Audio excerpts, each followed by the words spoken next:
नमस्कार, स्वागत है आप सभी विद्यार्थियों का आपके अपने यूट्यूब प्लेटफॉर्म उदय एजुकेशन में। विद्यार्थियों इस वीडियो में बात करेंगे अर्धवार्षिक और बोर्ड परीक्षा 2022-23 की दृष्टि से इम्पोर्टेंट कक्षा 5 की पर्यावरण अध्ययन के पेपर के बारे में, जो कि आपके आने वाले परीक्षा की दृष्टि से काफ़ी इम्पोर्टेंट रहने वाला है।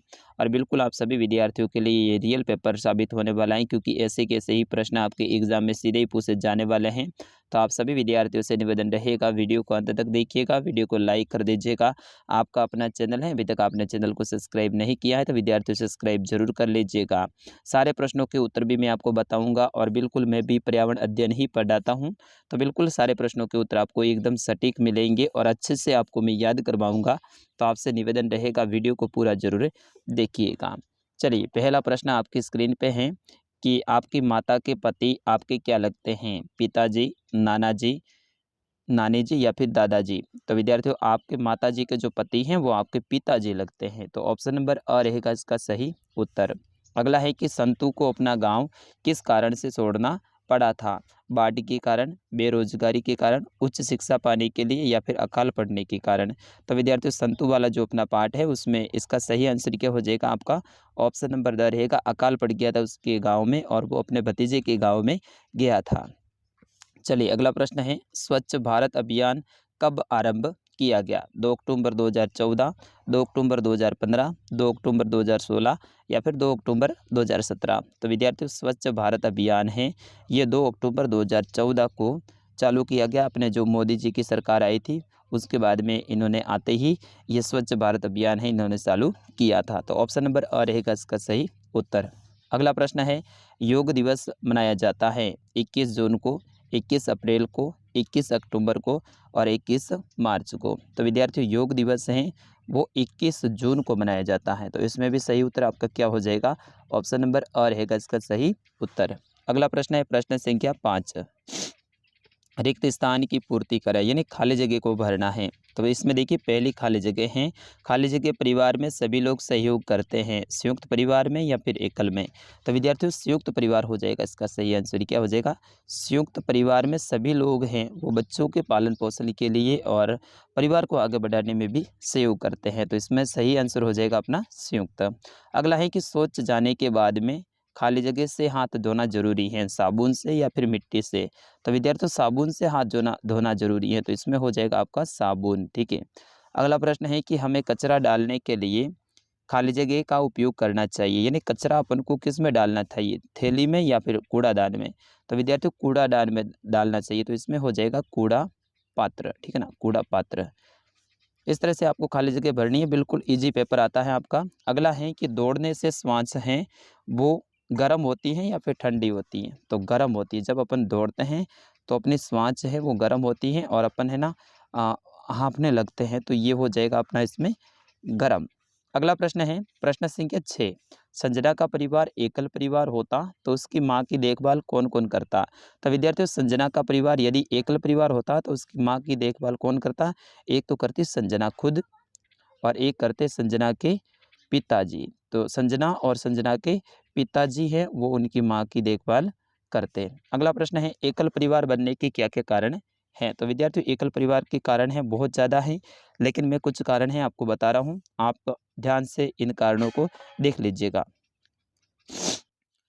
तो विद्यार्थियों, पहला कारण है उच्च शिक्षा पाने के लिए। एक तो होता है उच्च शिक्षा पाने के लिए, दूसरा आपका कारण है रोजगार की तलाश में, तीसरा है आपका परिवार में सदस्यों की संख्या अधिक होना, चौथा कारण है आय और व्यय करने की क्षमता के ऊपर भी निर्भर होता है, क्योंकि कमाने वाले कम होते हैं, खाने वाले ज़्यादा होते हैं, इस कारण से भी संयुक्त परिवार है वो एकल में बढ़ते हैं।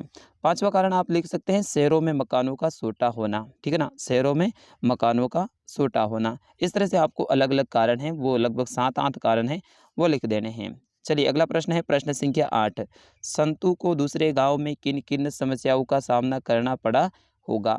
तो संतु को दूसरे गांव में रहने का, खाने पीने की व्यवस्था का और उचित जगह का और साथ ही बच्चों की पढ़ाई का, ठीक है ना, आदि समस्याओं का सामना करना पड़ा होगा। अगला प्रश्न है प्रश्न संख्या 9, लोग किन किन कारणों से एक स्थान से दूसरे स्थान पर जाते हैं?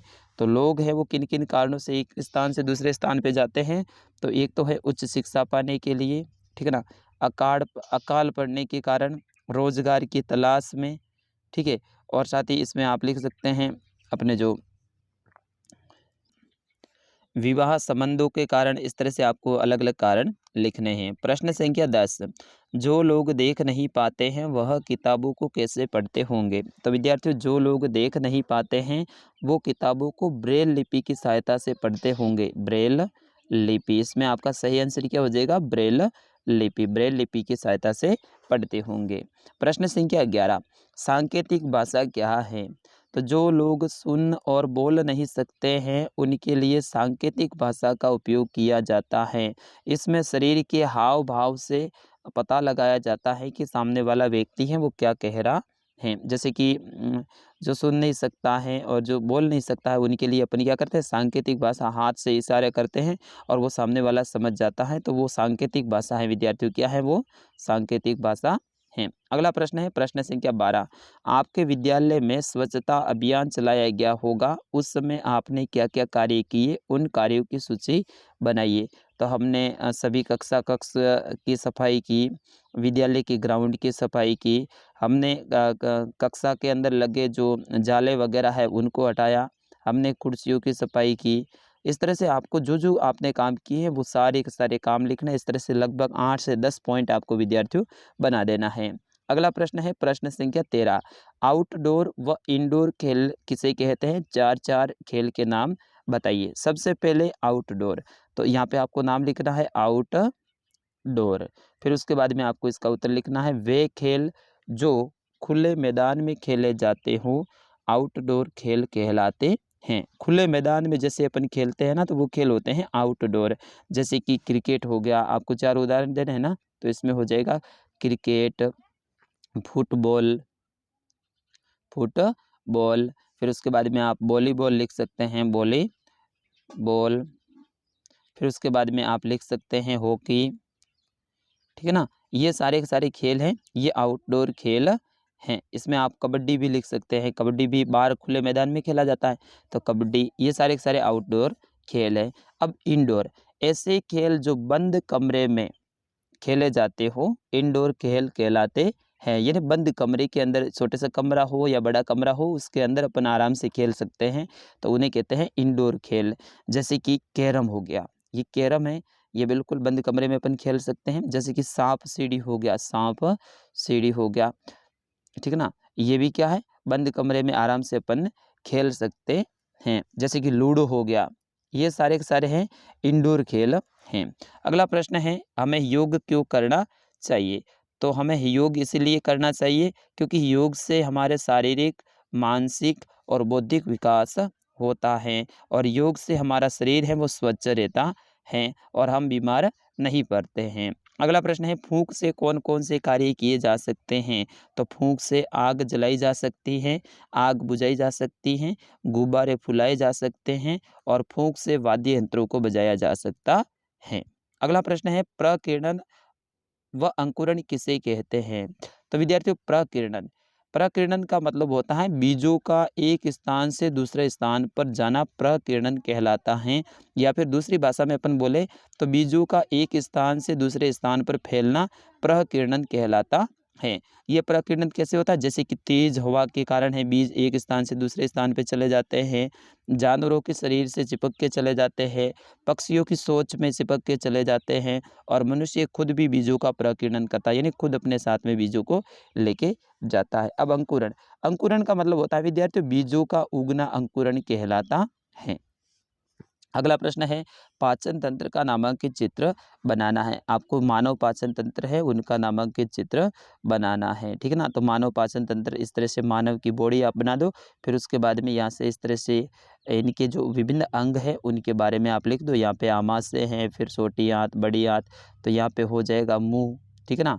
फिर उसके बाद में ये नली है, इसको ग्रासिका कहते हैं, तो यहाँ पे ग्रासिका आप लिख दो। फिर उसके बाद में ये आमाशय हैं, आमाशय, तो इसका नाम आमाशय आप लिख दो।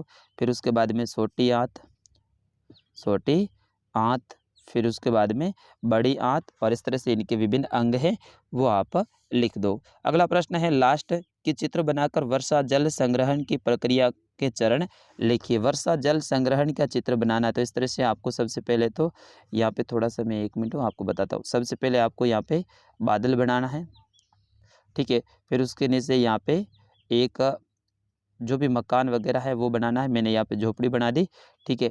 फिर उसके बाद में क्या करना है, बादल का जो पानी है इनके ऊपर गिर रहा है, इस तरह से इस झोपड़ी के ऊपर यहाँ से नली बना देनी है, पाइप, ठीक है ना। पाइप दोनों साइड से बना देनी है और इस पाइप को यहाँ पे एक बड़ा सा टैंक बना देना है और इसके अंदर जोड़ देना है। अब जो बारिश का पानी आएगा इस छत के ऊपर गिरेगा, छत से इस नली में यानी पाइप में आएगा और इस पाइप के द्वारा ये इस टैंक में पानी आएगा। इस तरह से आपको यहाँ पे लिखना है कि सबसे पहले पहला पॉइंट लिखना है कि वर्षा का जल मकान की छत पर गिरेगा।